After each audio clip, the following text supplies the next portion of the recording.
Kirsten. Hi, Karen. How are you? I'm doing good. Hi, everybody. Who we take on faith is out there. Thank you so much for joining us to celebrate the publication of the incredible The Five Wounds, April's book club pick. I'm Karen Russell. I'm a writer based in Portland, Oregon. And it is my great honor to get to speak to one of my favorite writers working today. Kirstin Valdez Quade is the author of The Five Wounds. Her story collection, Night at the Fiestas, won the John Leonard Prize from the National Book Critics Circle, the Sue Kaufman Prize for First Fiction from the American Academy, a 5 Under 35 award from the National Book Foundation, and was a finalist for the New York Public Library's Young Lions Award. And her work has appeared in The New Yorker, the Best American Short Stories, the O. Henry Prize Stories, the New York Times. She's an assistant professor at Princeton. And The Five Wounds is a book that I read earlier this year that is just jaw-droppingly, achingly beautiful. It follows 5 generations of the Padilla family. And what I love about your work, I'm sorry to address you in the third person. I realize that is always a little spooky. But you write with exquisite precision about the fragility and resilience of family. And you're attentive to both the trembling shadows and epic crescendos of characters shared in private lives. I love The Five Wounds, which reminds me that growing pains are not confined to adolescence and that people can be newborn at any age.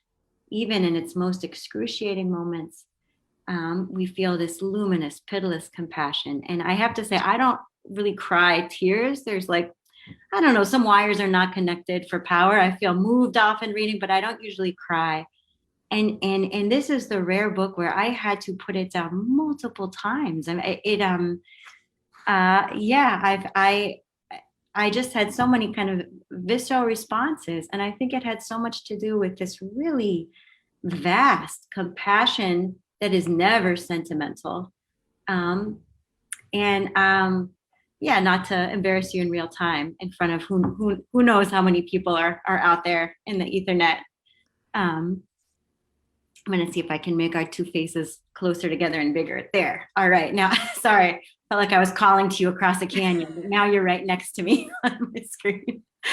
I thought maybe that would be a place to start. You know, I read the story that The Five Wounds is based on in 2009. And I should mention, we've never actually met, sadly. This is our first meeting in two dimensions. Hopefully that third one soon. But that was 10 years ago. And I think that you and I have shared kind of parallel journeys where we had these short stories come out that felt, standalone and complete. And then there was some magnetism that pulled us back to those people. So I wondered what it is about family, which is sort of seems to be a constant. So many of your stories pivot on family, and this novel in particular. And why this family? What was it about the Padillas that you had to return?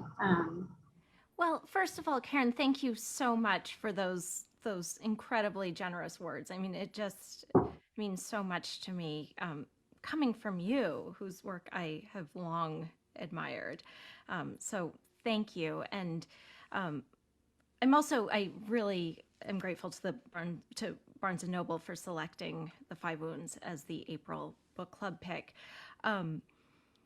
Yes, I mean, you and I both wrote first novels that had their seed as short stories in our first books, and I actually held your example in mind when the going got tough as I was writing, and when I thought, what was I thinking? Why would I ever do this? And then I think, okay, Yeah. Karen Russell did it. Oh man. Well, I'm happy to hear you say that, just because I was so struck by it. It took me such a long time actually to figure out how to move into a novel. I sort of thought, well, I know the landscape. It's very close to the landscape of my childhood, which I think is true for you as well, right? So this book of mine was set in kind of like a fictional swamp that very much synthesized aspects of my own home. And so there's a way where maybe you think you're kind of like getting a jump that way, these characters and this landscape. But of course, figuring out the rhythms of a novel, it's such a different animal. Absolutely. And I had no plans to turn the story, The Five Wounds, into a novel.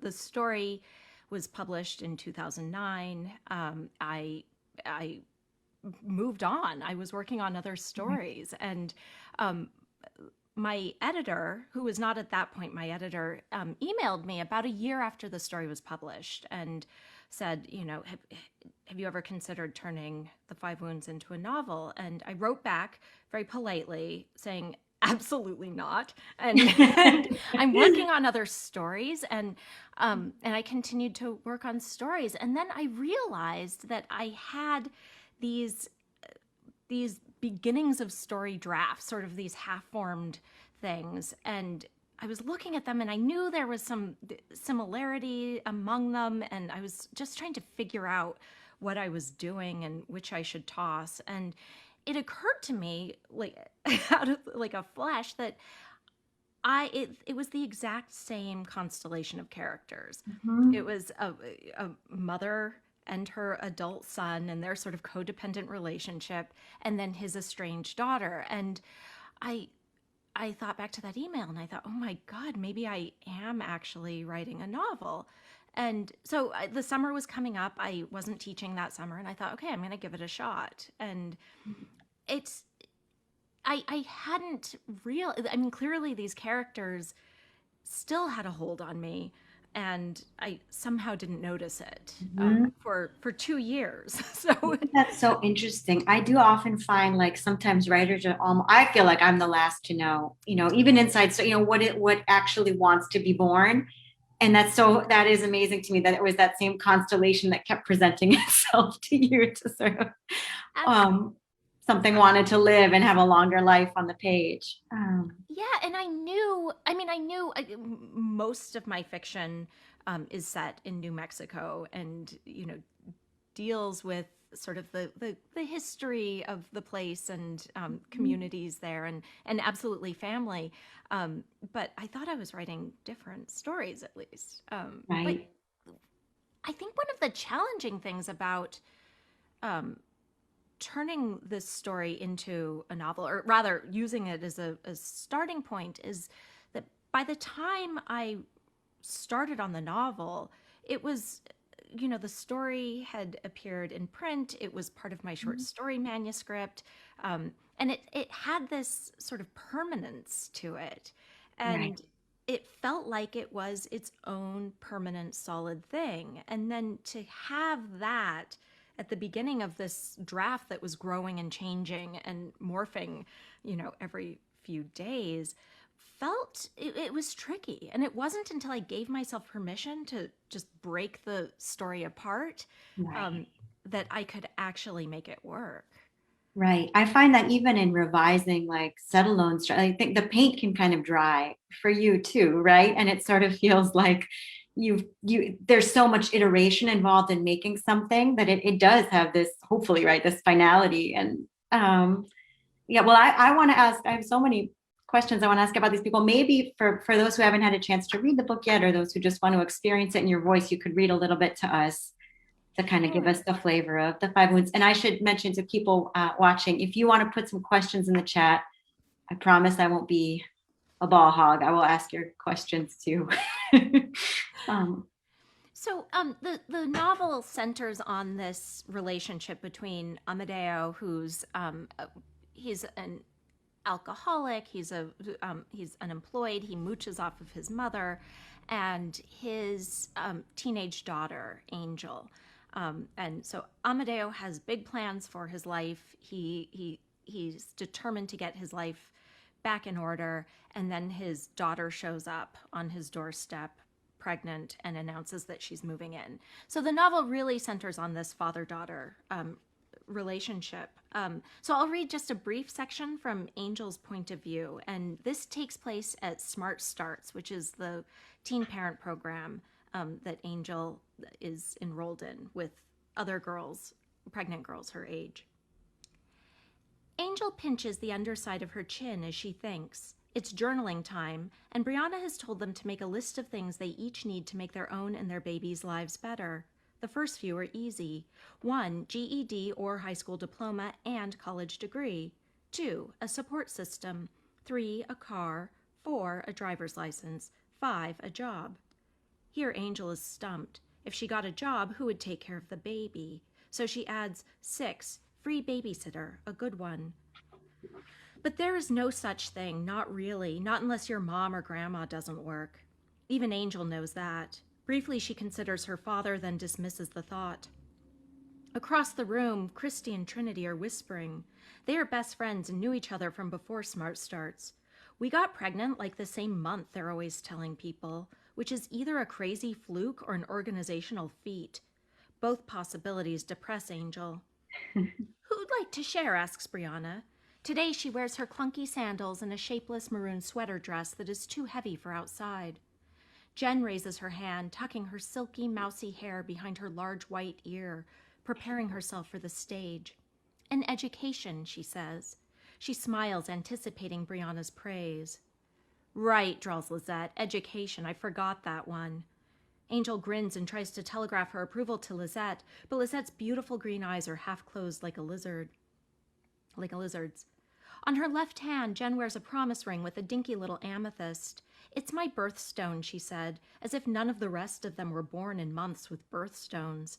She is going to marry her boyfriend Jared, whom she met at church and who picks her up every afternoon when Smart Starts lets out. Angel's stomach churns whenever she thinks of her own child's father, Ryan Johnson, the way in geometry he always sat in the front row, grimacing up at the board. He always raised his hand to answer questions, but was only correct about 50% of the time. It seemed crazy to Angel to keep putting yourself out there like that. But the next time Mrs. Esposito asked a question, there he was, long, skinny arms swinging in the air. Hey, he told her breathlessly, once in the hall after class. I thought of a name for you, a math name. For weeks he called her Angle, or, sometimes delighting himself still further, Obtuse Angle. He was so persistent she felt embarrassed for him, which, along with the tequila shots, explains why she slept with him. Her embarrassment also explains, perhaps, why she hasn't told him the baby is his. So that's just a little taste of Angel's life. Oh, I love Angel. And it's funny, I went back and read this short story, which is so exquisite and so different. It was so interesting to sort of think about how Amadeo kind of evolves over the course of this novel. I forgot Lisette is in the story too, so I wonder if maybe you could tell us even just a little bit about when you talk about cracking that open. I should mention this, the story is set during Passion Week, and it's this, the Penitentes, which I think I also am Catholic, and all of that kind of pageantry is the wrong word, but sort of that ritual really plays a huge role in the structure of the novel. And so without giving too much away, we sort of start Holy Week and we end there as well. Mm-hmm.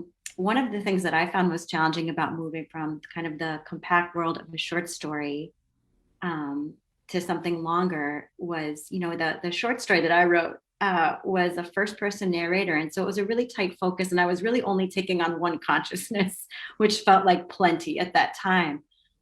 This is a multi-perspectival book, and we take on not just members of the Amadeo family. So we, Padilla family, Amadeo and his daughter Angel, but we meet Yolanda, who's the matriarch who discovers that she has terminal brain cancer. And so you have these kind of open secrets of Yolanda's death and Angel's pregnancy. So that I was just thinking about all the different clocks in this book and trying to, if you could tell us maybe a little bit about that, what it was like to go from really taking on kind of the narrower world of one perspective to finding a way through, deciding who you were going to focus on when. It's really a symphonic achievement, but I was thinking like, oh my God, Kirsten, this could not have been easy. Oh, thank you. Yeah, so the short story takes place over the course of Passion Week, and it ends on Good Friday when Amadeo, who, like you said, is a penitente, and he's been chosen to play the role of Jesus, and he wants to do the very best job he can do in this ritual. he thinks that if he does the most convincing job playing Jesus, then he will change his life. And it's a little bit, it's theater for him at first, right? It's sort of, he's very focused on others' perceptions. Oh yeah, absolutely, absolutely. And and that was interesting for me to see that, to sort of think about the different ways that other members of the Brotherhood interact with the ritual and the meaning that they derive from it, and then Amadeo's, who's the meaning shifts over the course of the book. But so yeah, the story ends with Amadeo asking to be crucified with actual nails, literal nails, to sort of be right. Yeah. Yeah, and the I mean, sort of the driving question of the novel then was, okay, so what happens the next day? I mean, the story ends with this epiphany. I mean, he's up there on the cross and he sees his daughter and he sees her shock, he sees her suffering, and in this moment he realizes that, oh, actually salvation and, a life change is dependent on his relationship with Angel, and he needs to show up and be there for her. But then I wondered, okay, so what happens the next morning when he wakes up in his same bed and, he still doesn't have a job, and now He's his got daughter these lives bandaged with him. hands. Exactly, he's got bandages.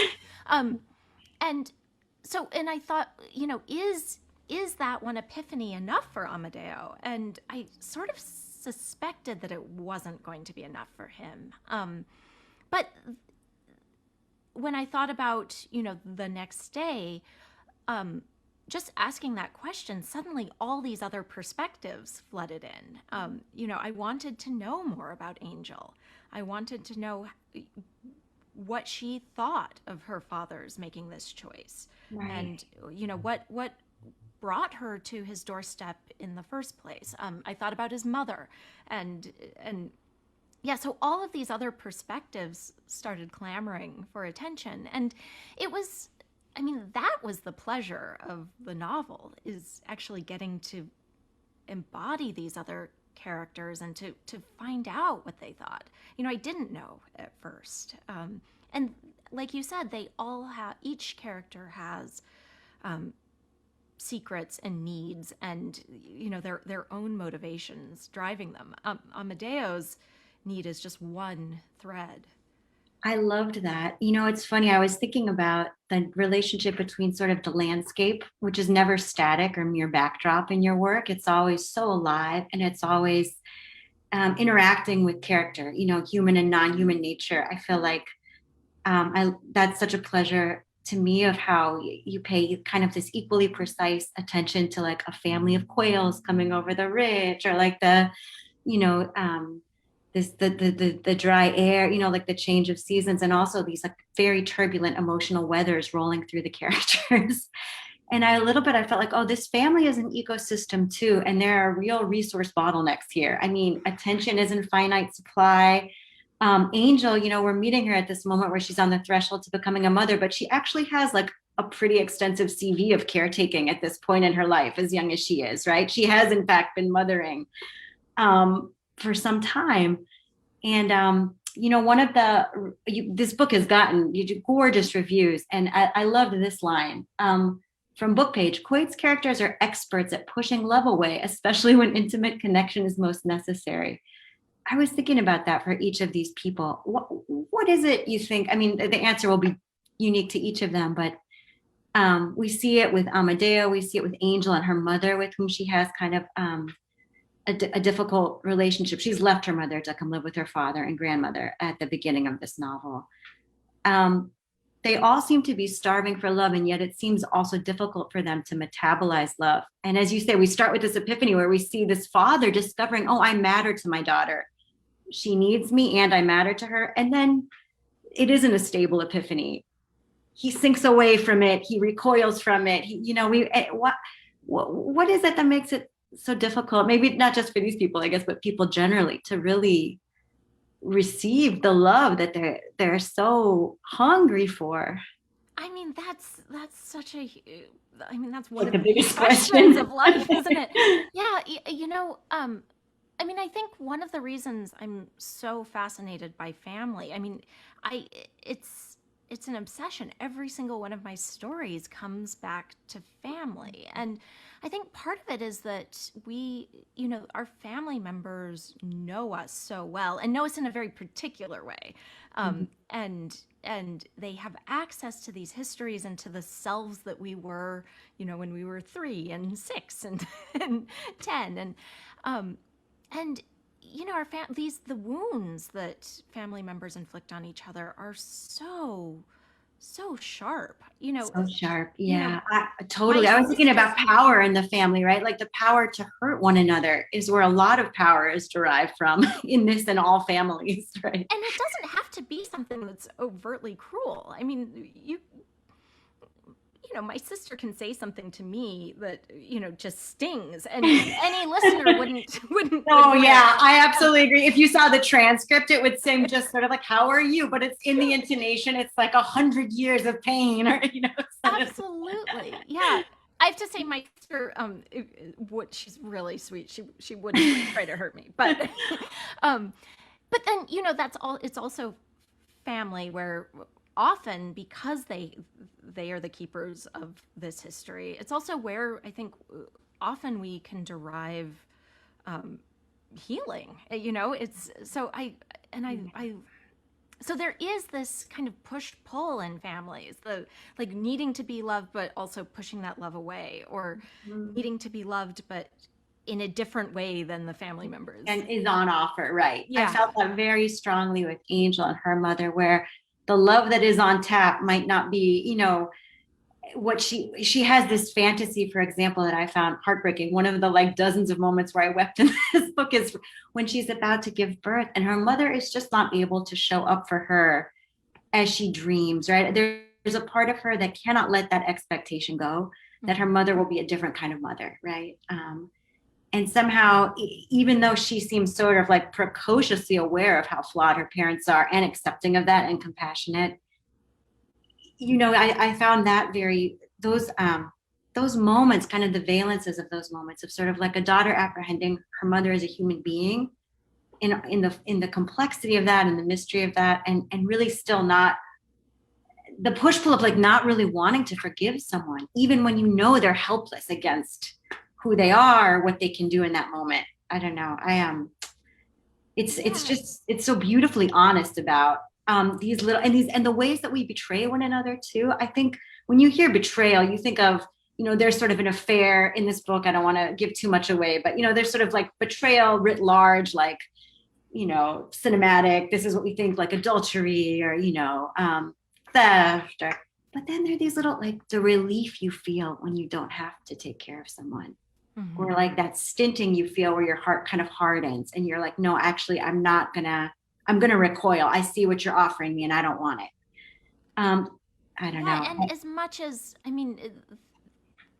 Angel wants to forgive her mother, and she does, like you say, she understands intellectually that, her mother also was young when she had Angel, and her mother's choices in life were limited, and her mother also did a pretty good job of raising her. Mm-hmm.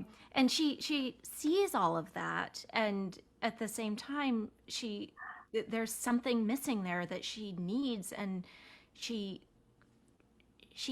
can't forgive her mother. Right. It's so interesting you say that. I have a friend who teaches memoir, and I was thinking about this comment of hers while I read that. She was saying that, oh my goodness, people are so hard on their moms.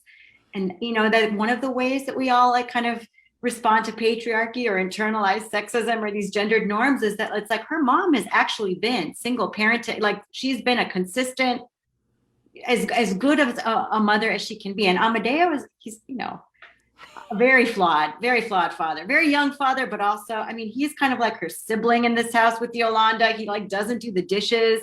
At one point, his grandmother, her grandmother jokes like, it just took me getting a brain tumor to get you to help out. He diapers his grandson, and this is like he's the grandfather of the year. And meanwhile, back on the ranch, I do think there's some truth to that, right? She was saying in these memoirs, the dads will show up once every 7 years, like some satellite moon. And the kids are like, he was such a charmer, such an eccentric, but my mother. And Amadeo even recognizes that. Like at Right. one point, when he sees Marissa, he says he recognizes that, the fact that he's brought Angel, not brought her in. I mean, she it's his mother's house, but the fact that she's chosen to go live with him, and the fact that he buys her a car seat, he's he's aware that these like He very sold his minimal guitar on things. Craigslist to do it, right? He's like hero. And but he is, I think there's something so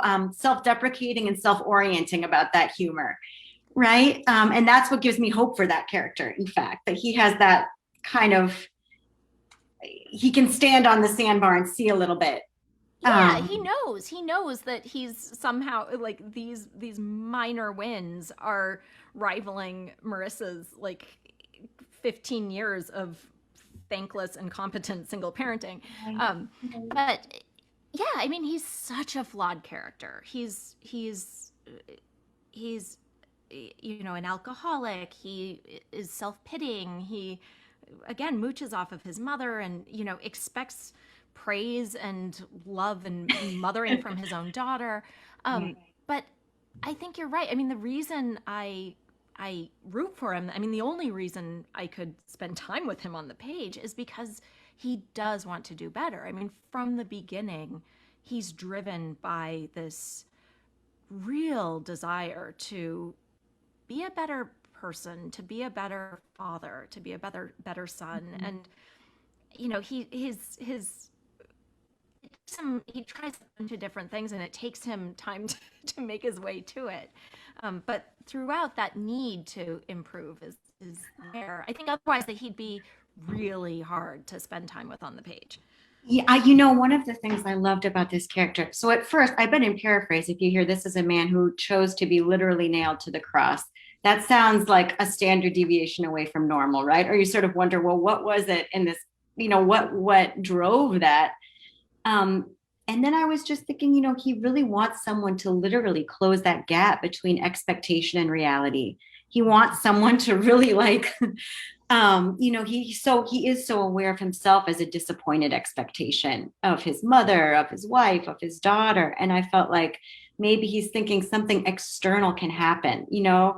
He can't at the beginning of the novel, that's how I read him anyway, right? He can't really imagine how to win his own regard, or how to be this person that others need him to be. So he's like, maybe if I get to play this role and really, take it to this next level.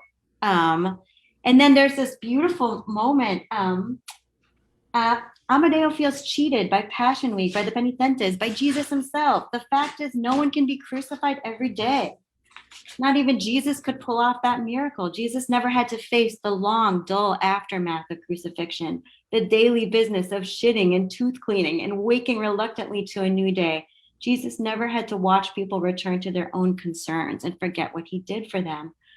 And I just one of the things I really admire about this novel that also seems like a spectacular feat to me is you really pay that kind of generous attention to just the business of living.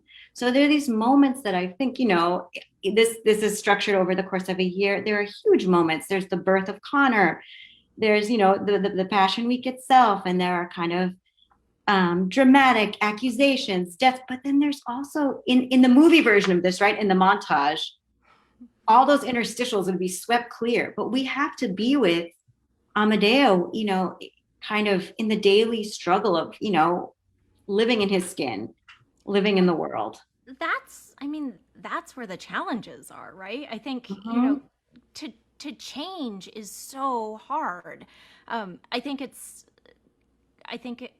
fact that we can change is the most hopeful thing, and it's what gives me hope in life. The fact that people can change, and our characters can change, but it's hard. And I think it's one thing to show up when there's a big crisis, or the basement gets flooded, or the baby's about to be born, and that's one thing. But it's the constant daily demands and Right. those opportunities to change that I think become really, really difficult. Right.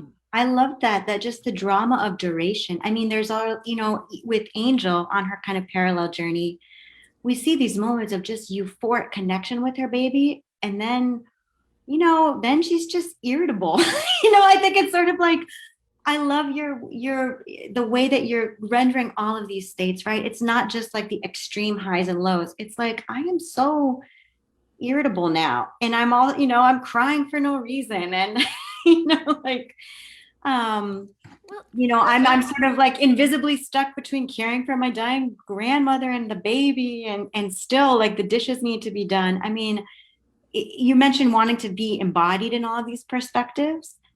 And that was something I really felt too. Like you're really, there's poetry to the way that the family coexists under one roof. And I was thinking, there are other books that I love where it's like a quest narrative, or there's some, there's like the Moby Dick, riding out over the horrible infinite. And it's like, but these people are doing that. It's the drama of duration, just, sharing the space for a year.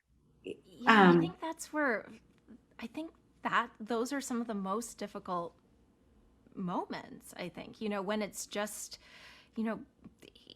Angel has, like a 15th sleepless night in a row. And Angel, she's young. She turned 16 at the beginning of the novel. And like you said, she's been her mother's friend. And part of that has involved some caretaking. She's old. She's been asked to carry a pretty heavy weight of responsibility for much of her life, and so in some ways she's prepared for the baby's coming. But of course, in some, who is prepared for who is ever the prepared birth of a baby? Right. And she, yeah. So the sort. I mean, I think that's one reason she is so attached to Smart Starts and to her teacher and to all of the things she's learning in the parenting program, because these are clear things. Like this is how you give nurturing discipline. This is how you, make sure that all the food groups are represented in your child's diet.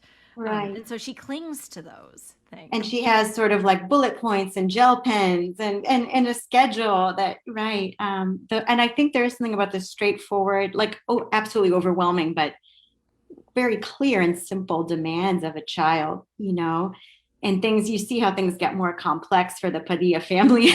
But one of the painful relationships for me was between the adult siblings Amadeo and his sister Valerie, who has sort of left home. She's gotten her degree and she's made, it seems like, more of a break with, or she, and just the mystery of that too, right? Like I find that endlessly fascinating, like siblings that kind of stay close to home and siblings that leave, and how these two people that grow up with basically like the same parents and history can have such different orientations to it.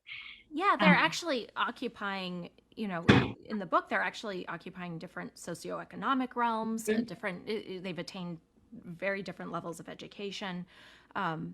Yeah, Valerie has moved to Albuquerque, an hour and a half away, and she has 2 daughters, and she has a master's degree in family therapy, and she's worked really, really hard to build the life that she has, and she's so impatient with her brother, who, right. I mean, she's right.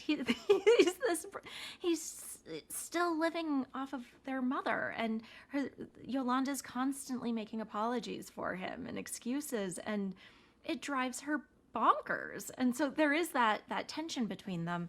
And also, they're the only 2 people who know about what happened in that family's early life. Oh my God, Kirsten, there's this moment. It's that Amadeo having a memory of coming home every day after his father died, and the 2 of them just holding each other on the couch. When you were talking about how family, what can feel constricting about it, but also like such a balm. These are the only people who know the whole story, right? And can hold all of your kind of matryoshka doll selves, and that can sometimes, I think, feel like a straitjacket. There's something horrifying about your family knowing who you were at 6, 10, 16. But this memory, it's sort of like they seem like such strangers to each other, or they in the funhouse mirror reflections of one another, you see how much pain there can be. But he's remembering like what a consolation they were. They were like literally like buoys for each other on this couch and like aware of the strangeness of what they were doing. So just hugging silently. And that, I mean, I think those moments I think that's what I mean about the interstitials, that like they wouldn't make it into the movie montage because they're quiet.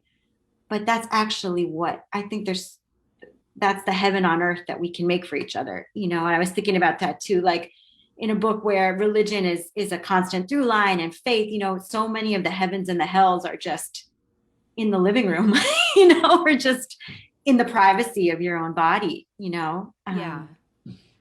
Yeah. And oh, I see let me see. I see we've got a question from this Frances Lopez. Oh, what is your opinion of being compared to Flannery O'Connor? Well, I mean, Flannery O'Connor is, she's known as one of the Catholic writers, and she, I mean, some of her stories were very, very important to me when I was beginning as a writer. She obviously is a product of her time and her, she's from Georgia, and so she grew up in the segregated South, and you see that in her work. You see, real prejudice. I think some of the things I really love about Flannery O'Connor. First of all, I love her humor. I love the way she can capture these characters in just a few sketches, and I love the way my a colleague of mine says that has likened her work to folk art, that sometimes there are things in her stories that you don't think should work, and they do, right? And they totally do. But yeah, and actually, when I was writing the story, The Five Wounds, Flannery O'Connor's story, Parker's Back, was one of the stories that was sort of kicking around in the back of my head. I find as I write, there are always these pieces kicking around, and I love that story. It's funny. That story is so funny to me, and I feel like some of your work too. The humor is from sort of like people's stated ambitions for themselves, their intentions, and then sort of new paragraph. And here's what I did. Like just in that story where he says like he's so uninterested in this young woman, he never wants to see her again, and then it's like they were married.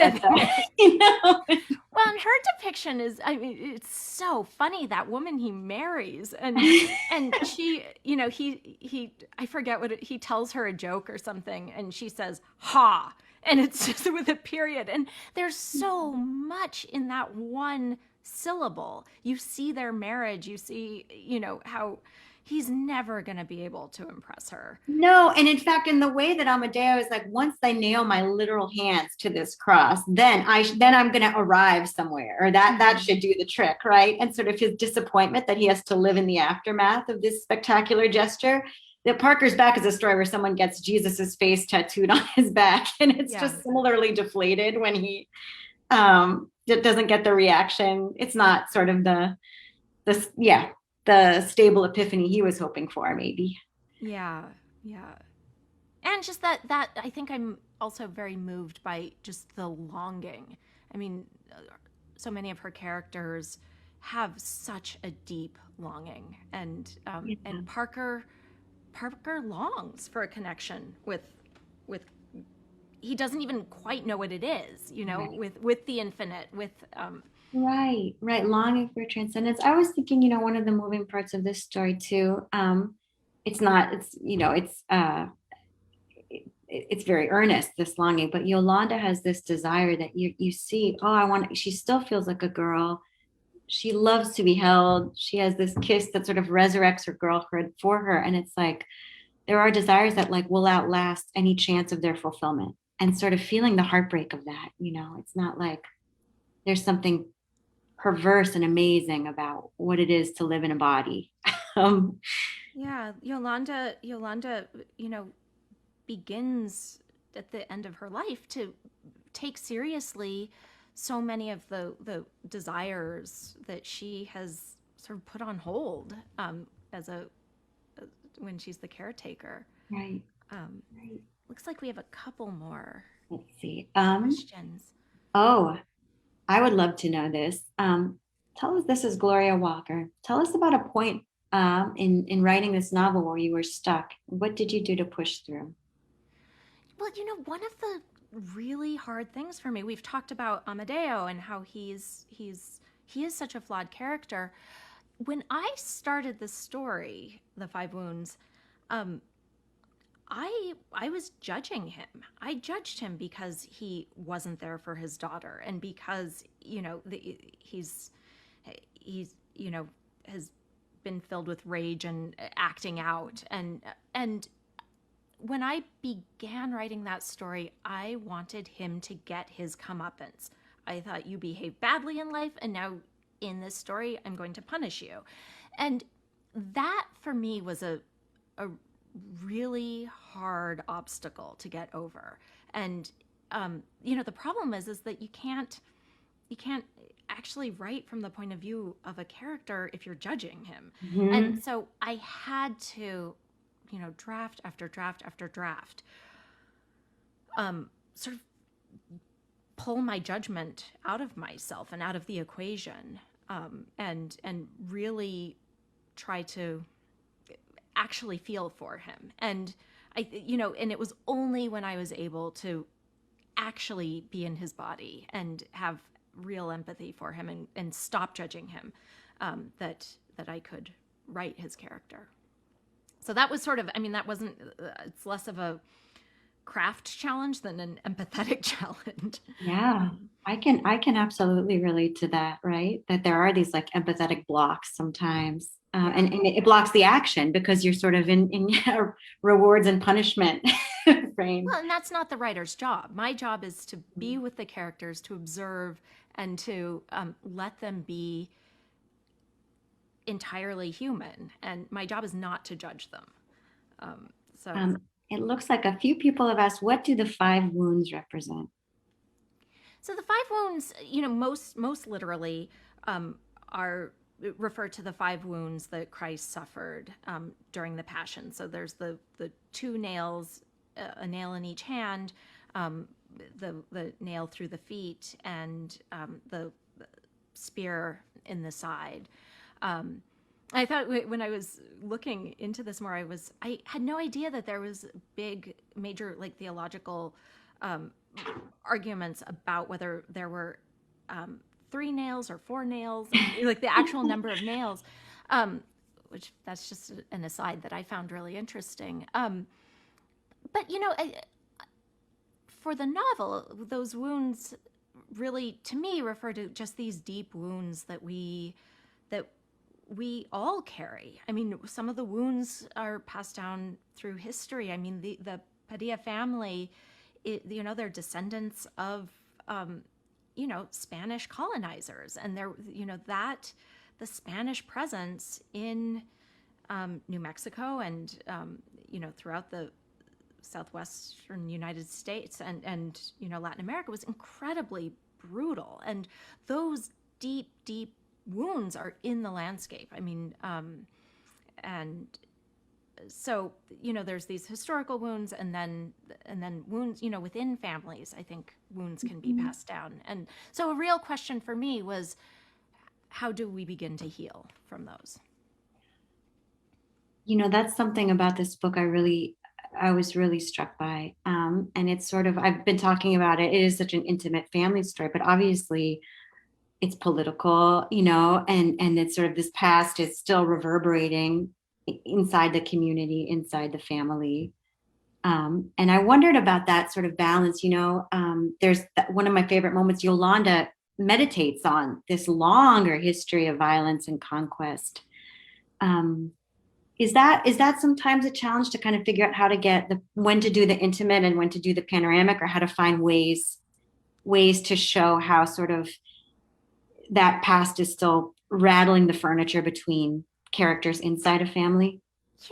I really think that those moments grew out of the personal. I mean, I Mhm. think I didn't feel like I had to sort of say, okay, now I'm going to talk about the history of, you know, Spanish colonization and the theft of land from native communities. And Right. because she is reflecting on the sort of familial violence that has been passed down, and she traces it back um, to that.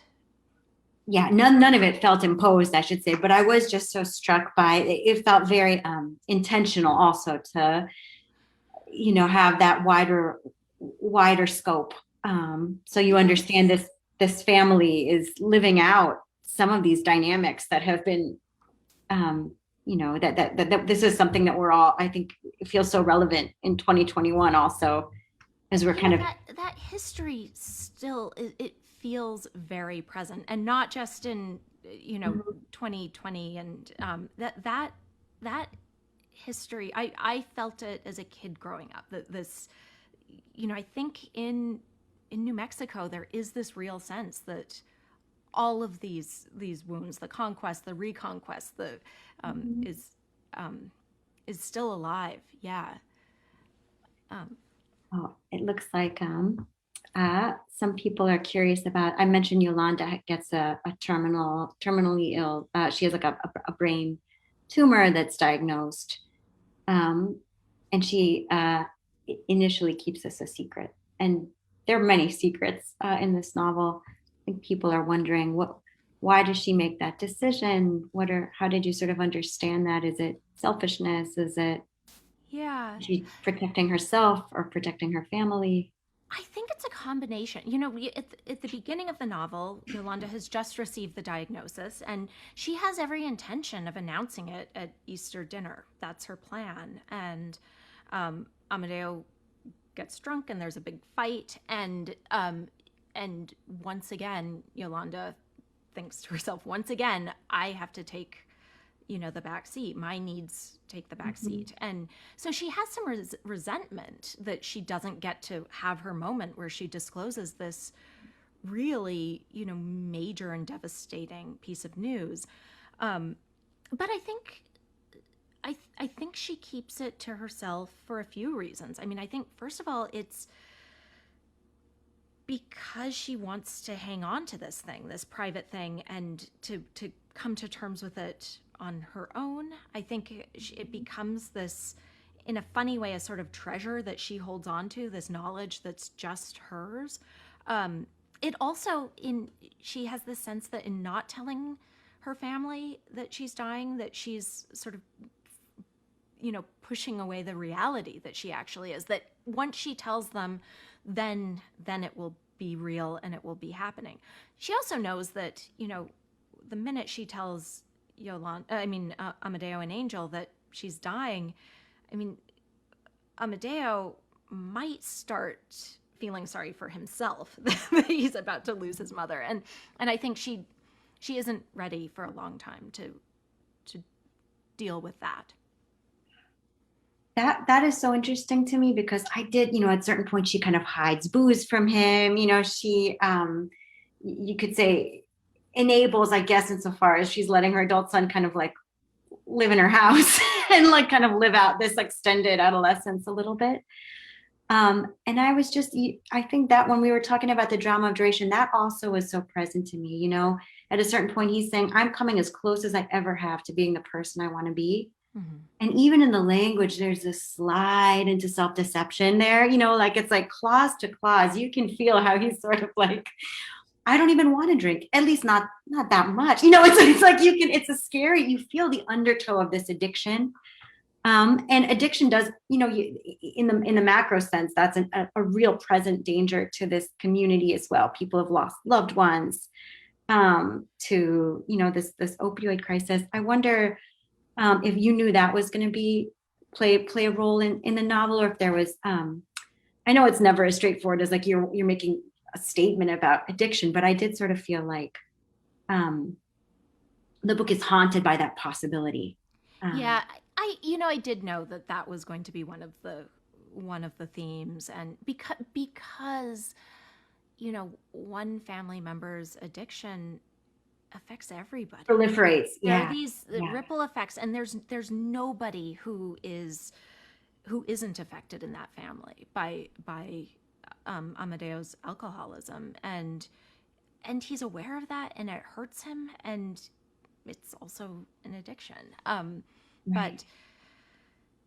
But again, you know, so much of what I wanted to explore in this book is how we can heal from Mhm. these wounds. Of the metamorphoses that happen here, I think I did love that too. I think when people hear coming of age, they often assume adolescent to young, young adult. And it really is every single person crosses a different threshold here. I wondered if you could talk a little bit about whose trajectory surprised you the most, maybe, or I know there's so many surprises for me in the drafting process, and I have to say they all surprised me. You know, I didn't know for a single character how things would turn out. I didn't know about the love stories until they happened, and I was so happy that some love stories sprang out. But yeah, every single one of them surprised me in some way. let me see if we have that. Oh, I'm so sad, Kirsten. I am being told it's just about time to wrap up, which like breaks my heart a little bit. Maybe we can just close out. I'd love to hear sort of what you're planning now that you have followed the Padilla family through and found these beautiful plateau. Right? It doesn't really feel. It feels. I read somewhere that you love that Grace Paley quote, which I love too. That every character deserves an open destiny, the dignity of an open destiny, right? Yeah. And I felt that for each of these people. It's sort of like, you can really extend with them and see the challenges they'll face and the possibilities. But I wondered what you're working on next, if you're thinking stories or if you have another novel in mind. I'm back to short stories. I'm working my way sort of around another long project, but in the meantime, I'm loving stories. It's such a joy to get to live all these different lives Yes. in a bunch of stories. Yeah. Yes, I loved that too, especially after kind of like your own decades-long journey with these people, to get to sort of hop bodies and continents and centuries is a pleasure. It's true. It's so true. This was such a delight. I really appreciate it, Karen, and I'm so grateful to everybody tuning in and everybody Yes, who thank you read. guys. It was a real joy, and this is an incredible book. And Night at the Fiesta is also one of my very favorite books. Christina the Amazing, one of my favorite stories I teach every semester. So you guys, this is just the beginning for some of you, I think, of like a wonderful time reading Kirstin Valdez Quade. Thank you so much, so Barnes much. and Noble. Thank Thank you, you, Barnes and Noble. Kirsten. Have a great rest of the day, everybody.